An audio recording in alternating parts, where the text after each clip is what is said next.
Good evening. My name is Gloria Genyard. I've been a part of Local 99, 39 years plus. You're a retired member. And I'm a retired school bus driver, a light school bus driver. Okay. Why did you, or how did you get into that line of work, working as a bus driver in the school? How did I get into that line of work? I was working as a driver trainer for MTA, and I didn't have weekends off, and a yellow bus passed me. And when the yellow bus passed, I asked the driver, do you have weekends off? They said yes. I'd taken the test, and I passed. And how long did you work again as a bus driver? 38 years. And that's a long time. What did you find most rewarding about working as a bus driver? The bus driver, as a bus driver, it was very enlightening. I love people. Youth, which is our children, youth draws youth. And from that point on, there was a need because I deal with disadvantaged children. And I learned a long time ago, if you like your job, you never have to work. And how did you get involved with the union? I got involved with the union. I was at a school called 3rd Street Elementary, and they came over there with these little bitty small cords, and they had came before, and I just kind of like, I'll pass. And then a couple days later, they came back, and they said it would be beneficiary for me to be a part of the union. And I said, why? Because when you have union power. And so I signed up, little fee at that time, and I went to a couple union meetings, and the blood started flowing for me. I felt something, and I became a member, and I'm still one now. I love it. And when you have a union that's fighting for a cause, and that's for unity, more benefits, power structure with an understanding and patience, and we're building together. That's what makes a union strong. One person is not a union. It takes unity, and that's where we are. And now we're into history. So I love it. I love it. It feels good. And I like working with the people that's very knowledgeable, patient, give you precise information, because at one time you used to call and they take so long to call you back. But now you might get a call as soon as possible. So that's a lot. That means a lot to me. So share with us a little bit about like their history with Local 99. We were hearing earlier how we're in sort of this new position of power and after strike. Tell me about when you started getting, what were the conditions in the school, and what are some of the activities you were doing to improve conditions? The conditions, we were at bid. We were able to bid a bus and a school, and the union would come, and to my recollection, I was sitting up under Bill Lord, and he was SEIU director. He was cocky. He had no patience. And check before they come in, make sure the union dues are paid. If your union dues wasn't paid, the union didn't want to have anything to do with you at the time. And I thought that was so awful, because how we got paid, it was like maybe on a Monday and sometime Friday, and payroll have shut down, so the union dues wasn't able to be paid at the time. And Mr. Bill Lord had a problem with that.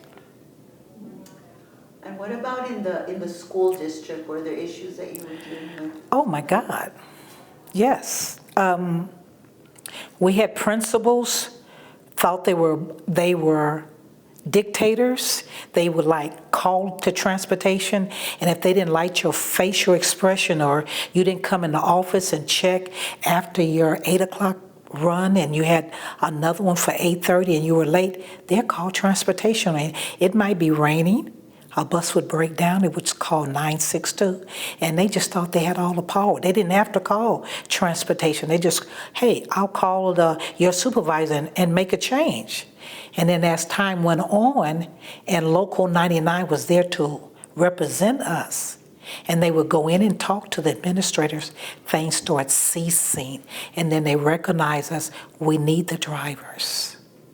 We need the drivers because we're bringing in children, lots of children, all over, all the way from the 118 freeway, that would be Simi Valley, all the way downtown to Downtown Business Mag.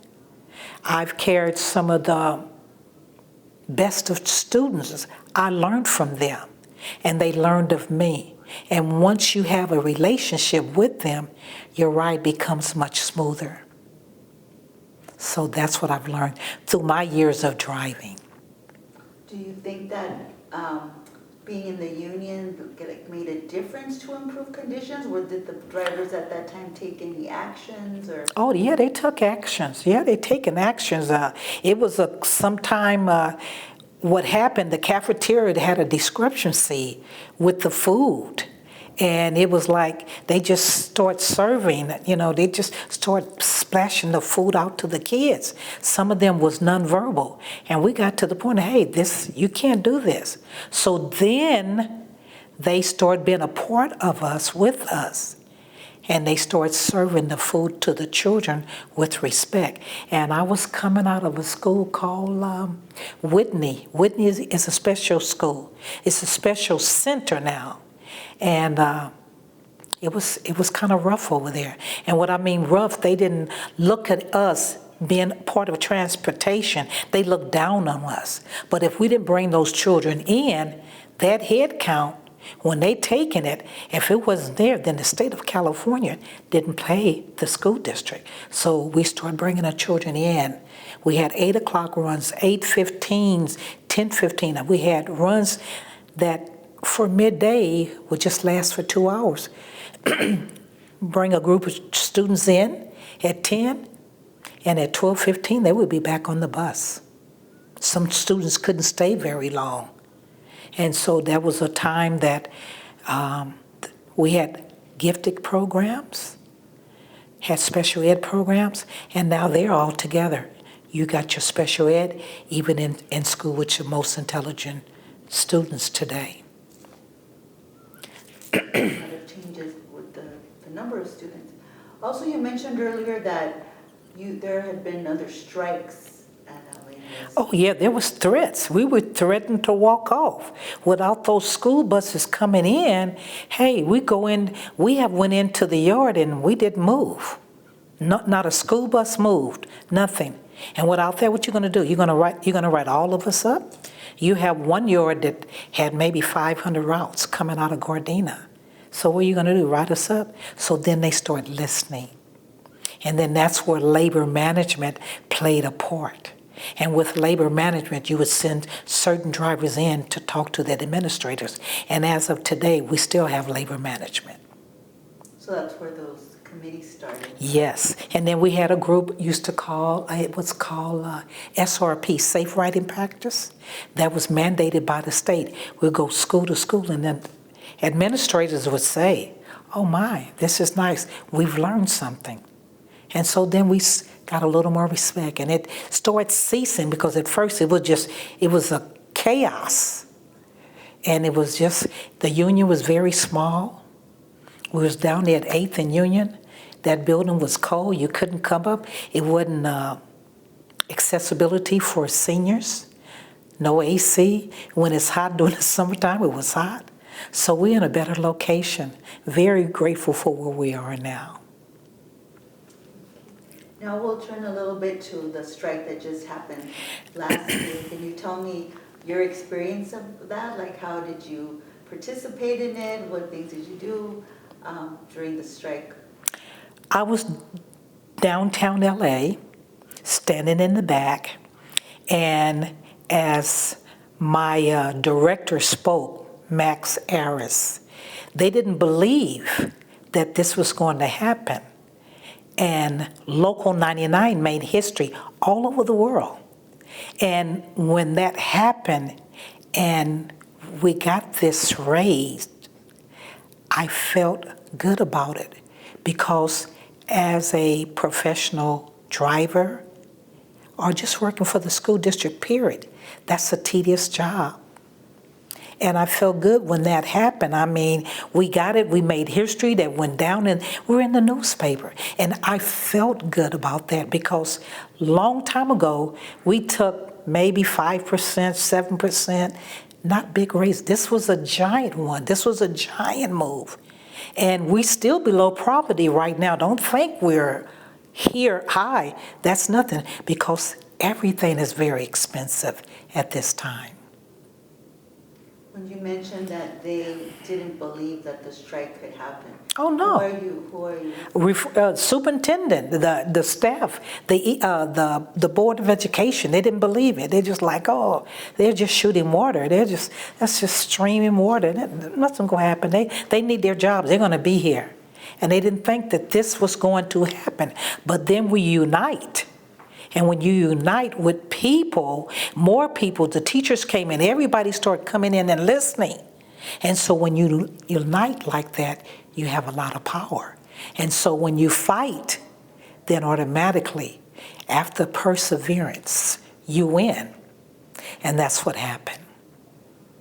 So what did you do during the strike? Did you join picket lines? Did you go to the rallies? I went to the rallies. I joined the picket line. I listened. I went to schools, and it made my blood flow in a different way.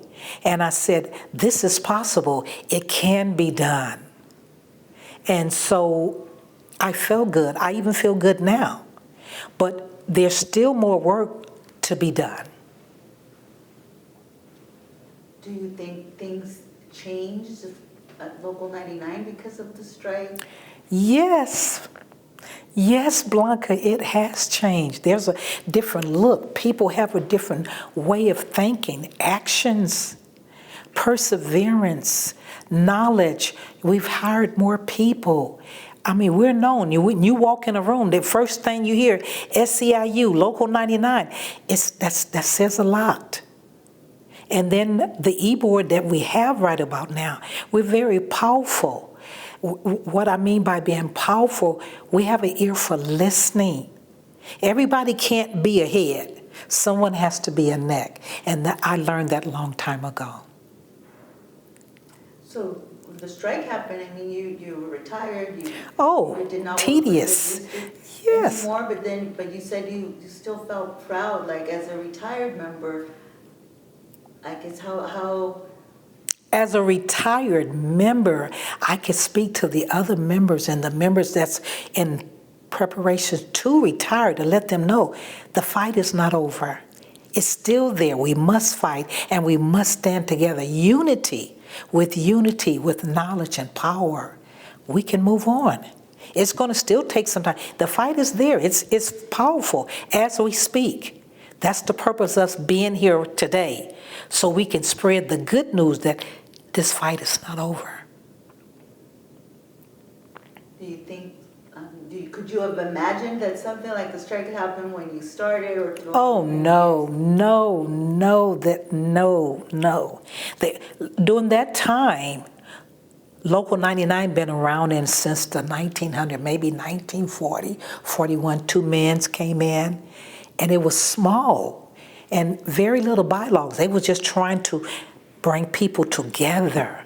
And if you bring people together and get an understanding of what the union is, it's strength, it's power.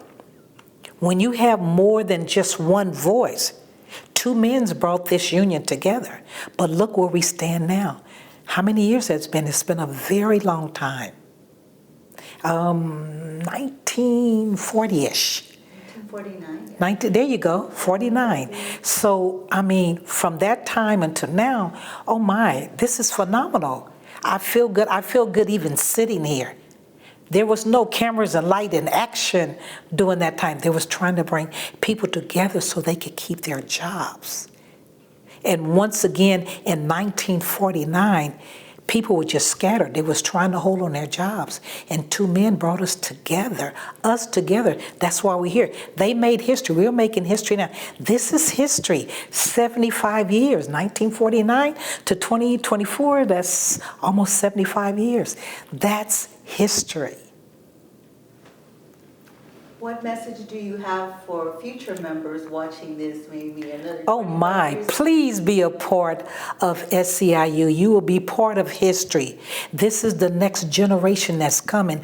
Knowledge is power. Sit and learn of your union. And then if you like your job, you'll never have to work.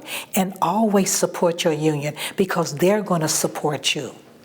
When we fight, we win. Is there anything else you'd like to add? No, thank you. Thank you so very much.